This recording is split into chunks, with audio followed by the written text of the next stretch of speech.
Today was practice zero. Like it was, you get so many hours to use and you use it, and then tomorrow is the first official practice. So today was practice zero. All right, well, let's start with this. What are you most looking forward to finding out about your team now that you can actually have them out here practicing before the season goes? Just like once you start grinding, we get to spend, we try to do a little bit of a lot to try and put some things in place so that when you start practice, they kind of have an idea of a little bit about everything you want to do. And now we get to spend a chunk of time on certain things and, not have to worry, necessarily about a minute restriction thing. So if we allot 15 minutes to work on something and I don't like how it's going, I can just, reset the clock and we'll add another 10, 15 minutes. And because, you have 4 hours in a day that you could do it. Not that I want to get to that every day, but, just the ability to spend some time and work on some things, whether it's offensively, defensively, segments, different things, transition. So, Do you plan on emphasizing anything different with your front court this season? You got some new personnel there? I don't know if it's anything different. We have to be a better defensive rebounding team, and we can't turn the ball over as much. That's just the two things. How was Shark Week? Really good, really good. Learned a lot. They learned a lot. The guys, I thought, did a great job. Everything that I wanted to happen in it happened. Where they had to come together. They had some setbacks and had to overcome some things, and then they had to rally around each other and help each other, and so it was really good. What's the next step for David Castillo, and how important can he be as a returning player? Just his confidence has to continue to grow, and him not worry about making mistakes, moving on to the next thing. Physically, he's done a great job. Phil's done a great job with his body, and he's going to be able to impact defensively on the ball. And then it's just, having the confidence to make mistakes and play through it, and then get to the point where those don't become mistakes. The roster now kind of has a Euro flavor to it. Can you just walk us through what led to you guys going down that path, and what you like about those guys? A lot to like about all of them. We added 3 to, well, actually 4, but Steven is from Canada, and so he played junior college basketball last year. Moby's a returner. Elias, played, professionally in Germany for probably the last 3 or 4 years, just at a young age, being around grown men who it was their livelihood, and therefore their approach to the game was different than, the normal kid who grows up playing either high school basketball or even at another college, and so he's been used to being around pros and having different roles, whether it's being on the Euro Cup team or Euro League team where, he had a distinct role of being a ball mover, body mover, rebounder, defender, or playing on the team one level down, still professional, but being more, having to be more of a weapon offensively and having a bigger role on the offensive end, and he can adjust to either one. Andre is just a talent. At 18 years old, he's just really talented and played with grown men, and every level he's played at, he has a gift in how he can shoot the ball. And so, he, as gifted as he is, as talent-wise, still has to learn to grow and mature in his approach, but he's got a supreme confidence about himself, and that comes from playing at a real high level at a young age, and then watching other professionals prepare, and then Doreen, that young fella, he's just, I get more impressed with him every single day. When he tells you a story that he hadn't lived at home with his mom for 8 years, You know, for a very, very young age, he's been away from home and had to learn how to take care of himself and do his own laundry. And he tells me that he can make a great tiramisu. That's what he tells me. So we're going to get the ingredients and put them in the kitchen and figure that out. But man, like at 7'2", and bigs always, like, their best basketball is always ahead of them. You know, like, and for him, you know, to have played as much basketball and grown and learned and then be able to bring that to the equation, it's really impressive. And his toughness, you know, and just he's just a sponge, just soaking up everything. So it's fun to be around these guys. It's fun to talk to them. They have so many different life experiences that they can draw from, and they all have real great personalities. And with PJ and Abdi, they're two of the top returning scorers in the country. What has impressed you about kind of what they've brought early through the summer? Their approach, and I think I'm gonna say that about most of the guys, if not all of them. They have a very mature approach to the game. They show up early. They work hard. They come back late. They have a real professional approach. They know how to talk to people, you know, whether it's their teammates, whether they need encouragement at times or they need somebody to get on them at times. They take coaching well, and they both bring really great energy to practice. And particularly Abdi. Abdi's got a gift for leadership, and just love the energy that he brings. What are your impressions of Nate Johnson to this point? Nate's holding back on us. Like, he's a talent, man. Like, you don't win MVP of a league and defensive player of the league and not be a really good player on the same one. And sometimes he coasts when he should, like, dominate. Our goal as a staff is to be able to draw out of him where he, like, dominates, like, the whole time he's on the floor in practice. And such a nice young man, and he likes his teammates like him, that sometimes like, I need him to be mean and nasty on purpose. And so that's a growth that has to take place. But he's a joy to be around and a pleasure to coach. What's it been like for you having Coach P and Coach Driscoll be a part of this? Well, personally, and it's just been incredible. I love Coach Peterson, love Coach Driscoll, Matthew. Coach taught me how to be a college coach, you know, and him and Carrie, his wife, are my daughter's godparents. And so just, you know, having somebody around like that is just a blast. You know, he's, you know, just a lot of fun. And professionally, it's been awesome because there's just so much that you have to do. And he told me the other day, he says, man, you know, I've been a head coach. I know what being busy is, but you just have, like, so much that you have to do. And it's just, there's just so many things. And to know that you don't have to worry about certain things, or he sees certain things, or he knows how to get everybody else to see things that need to be seen. You know, it just helps you so much. And so, you know, I feel a weight lifted off. And just because, you know, I know things are going to get done, I don't have to worry about as many things. So the professional side of things has been awesome. Personal side of things, through the roof.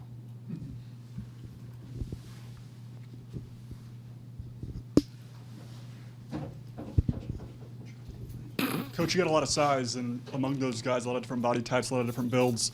When it comes to versatility, how do you think you'll use all those different pieces this season? And, you know, our staff did a great job of bringing talented, mature guys together, and now it's up to those guys to figure out which 8 guys are going to play, you know. And whichever 8 guys prove that they can be consistent and, you know, and provide the toughness and competitiveness that we need, and shot-making ability, those guys will then determine how we use them, you know. And so, yeah, I'm excited about finding that out, to answer the question of these next couple weeks here, and, you know, the grind of it, that which guys are going to separate themselves. And then a follow-up, would you see see in Marcus, and what does he bring to this team? Yeah, Marcus Johnson is a weapon, right? He's got a gift in how he can flick that thing, and but like, the difference between a weapon you can use at certain times and a player can do it all the time, and that's where we have to get him to grow, to turn from just being a weapon to being a player. What do you see in PJ's game that you just want to see him improve upon? Just All-American everything. Come in here thinking he's pretty good, but just what is it that you're thinking that he can improve on? Well, there's another level to play other than this, and I think he wants to get there. And so, I mean, that's what he heard from all the NBA scouts. He want to play hard all the time, be a better on-the-ball defender. But I just, I need him to just be PJ, and his teammates love him, and our guys, they really like each other and they get along, but I don't need him to be liked every day in practice and stuff, so it's just that bringing that killer instinct that he's going to bring on game day to do it in practice, because it's going to make his teammates be better. Schedule came out too, and you guys are going to Indiana, going to Creighton. What kind of went into those matches, playing them on the road? Is that just one of the challenge in being in that environment? Yeah, we play in a league that has great road environments, and so might as well start preparing for it early. Both those Creighton's top 15 in the country probably preseason, and I think by the time we play Indiana, they'll probably be top 20 in the country also. And so every night in the Big 12, we're going to play a team with a number next to their name, so might as well get used to it. Is there any adjustments you plan on making, maybe as a coach this year, from learning from the past couple of years? Yeah, I think I've been pretty transparent with the fact that I wasn't the best version of myself last year, and part of that is because I felt like we were paying players and expected them to be professionals when they were still 18 to 23-year-olds. And so my approach, expectation without grace leads to disappointment and frustration. And I've spent a lot of last year with expectations, but I didn't apply the grace that needed to be applied. And so I was frustrated and disappointed a lot. And it reflected in how I taught the guys, how I cared for the guys, and just my response to certain things, and it stopped me from being the best version of myself. And so this year, I'm going to do a better job. What's Coach Driscoll bring to practice? I know the answer, but I want to hear you say it. Well, great energy first. Second is that he knows why I brought him in here, and so he's very passionate about that area, particularly on the offensive end, and the attention to detail and the execution of what we want to do, and so he fights for it every day, and so you need that. You need guys on your staff that are going to fight for their area, because it's important to them, because they know at the end of the day, and I'm going to turn around and look at them. And so he's told me multiple times since he's been there, when we're not scoring, don't look at me if we're not going to spend time on this, and so and that's been helpful. You've known him for a while. Does he ever have calm moments? Or is that just his energy 24/7? Well, if he sits still for any amount of time, he's going to fall asleep. So so he's not sitting still. He's always moving. It is a new group of players this year, but for you and your staff, that 6-game winning streak in Big 12 play last year, what can you guys take from that streak? Well, what I took from is that we had a good enough team to win games, and when we didn't win, then it wasn't the players, it was the staff, it was me. And so I had to be better. And if I was better, it would have had a better outcome. And so, yeah, it wasn't, our guys showed that they had the ability to play at a really high level, both at home and on the road. And we just didn't do a good job of getting it out of them. And I say we, but I really mean me, right? Because I was the one that wasn't the best version of myself. And if I'm not at my best, then it trickles down to everybody else. So, but I mean, I'm excited about this group, and really, really looking forward to seeing how good we can become, how quickly we can become at the level I think we're capable of playing at. Is there a few candidates to be maybe the spark guy or the X factor for this team? Like we got a couple dudes that are different. Moby's athleticism is different, right? Abdi's shot making ability, Andre's shot making ability is a little bit different. So Doreen's size is different. It's just so there's multiple guys that add something a little bit different. And then whenever you have a returning All-American that's had a ball in his hand, that's going to help you. So, I think it's a collection. Like our goal is to figure out how we can make the sum better than the individual parts by themselves, and that's I think that'll make the biggest difference. CJ entered the portal and then came back. What can you just kind of walk us through what that process was like, and how you're feeling with him deciding to return and do it another year? Yeah, no, I'm fired up about CJ being back, and I don't know what the details were on this side. Him and his family and people around him chose to put his name in the portal, and then at some point in time, he decided that maybe that wasn't the best decision for him, and worked through the staff, and they came to me, and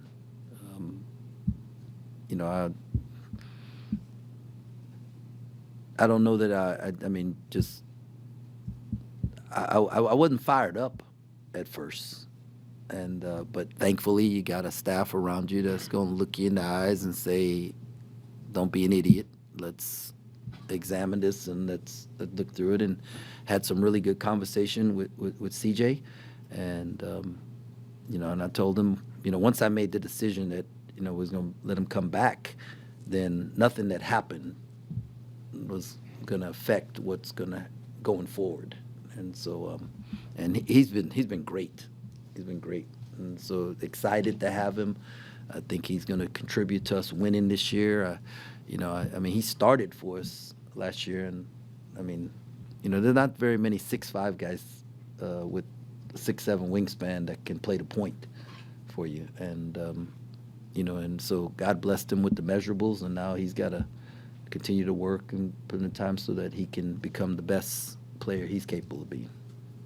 And then I think Kamari is the only new guy that we haven't asked you about yet. What impresses you about what he brings to the table? I was telling the staff today, what the job he's done with his body. Like Phil has done an unbelievable job. Our goal this summer was to get quick, thick, and nasty in the weight room, and he's done at least 20 pounds of muscle, if not more.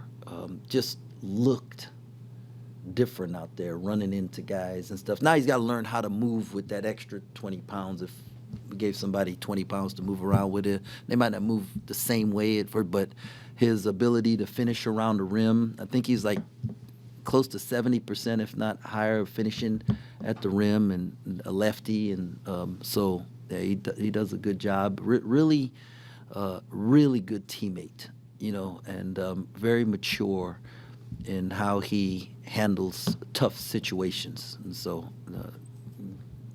happy about that. What have you seen out of Xavier as the lone freshman from the high school ranks? I think Xavier might be drinking out of a water hose right now. Fire hose is just coming a lot at him, but he is tough. He is fast, and Mark Vidal calls him his little pit bull, right? Like you just see, like he's oozing with potential, and he's not afraid, and those three things allow him to be a really good basketball player. And how helpful is it to have a really deep guard room to kind of guide him along that growth path? Yeah, I don't know about how much it helps Xavier, but it helps me. Like a lot of good guards really help you, and that, and, I'm excited about our group.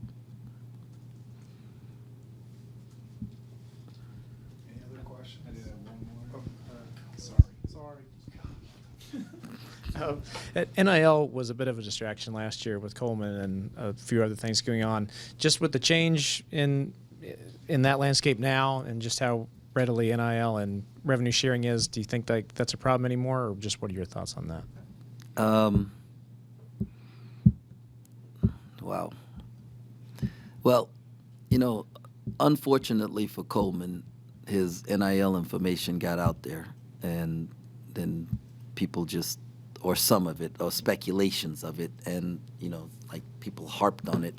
And today, that's probably like he'd probably be middle of the pack today, right? In some cases, and so it wouldn't been that big of a deal. And if it wasn't that big of a deal for him to carry that weight around, I mean, like, would he have possibly had a better season, or maybe a more enjoyable season, maybe, And so I think the country and the media and everybody's getting used to this, and the more we get used to it, you just think about Magic Johnson years ago when he signed for $1 million, a 20-year deal for $20 million, and everybody was like, whoa, like, oh.